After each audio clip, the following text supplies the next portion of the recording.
আসসালামু আলাইকুম। যে যেখান থেকে দেখছেন এমটি এগ্রো ফার্মের পক্ষ থেকে সবাইকে আন্তরিক শুভেচ্ছা ও অভিনন্দন। আপনাদের একটা ভিডিও দিছিলাম ঘাসের, এই জমির দ্বিতীয় ভিডিও এটা।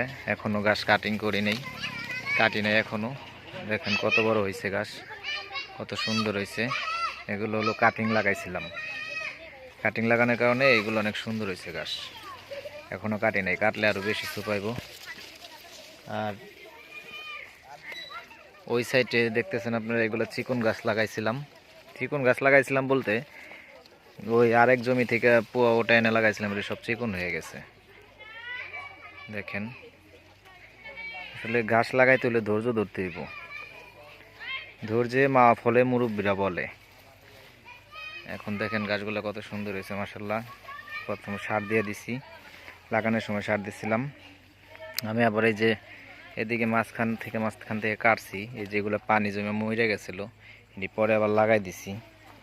এই মাঝখান থেকে এটাই যেগুলো আবার লাগাই দিছি আমি, পাঁচশং ঘাস আজকে লাগাইছি।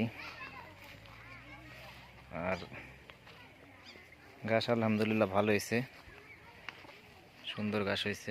ওই দিকের গাছগুলো বেশি ভালো হয়েছে।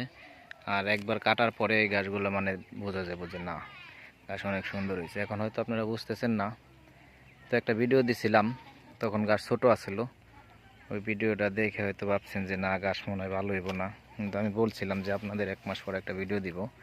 এই যে দেখেন, এই গাছগুলো প্রায় আমার সমান হয়ে গেছে, 5 ফিট 5.5 ফিটের মতো হয়ে গেছে। আমার থেকে বড় হয়েছে কিছু কিছু গাছ। এই যে এখান দিয়েও কাটছি, এই যে দেখেন এখান দিয়েও কাটছি, এগুলো লাগাই দিছি আবার, একটু হয়ে যাবে ইনশাল্লাহ। আর প্রচুর জঙ্গল হয়েছিল, এই যে কাটালা জঙ্গল, কাটা খোরা না কি জানি বলে, এই যেগুলা। এই যে আমি এদিকে নিড়াই দিছি, পরিষ্কার করে দিছি। আর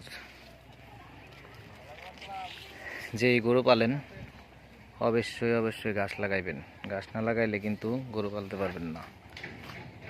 সবাই ভালো থাকেন, আমার জন্য দোয়া করেন। আল্লাহ হাফেজ, আসসালামু আলাইকুম।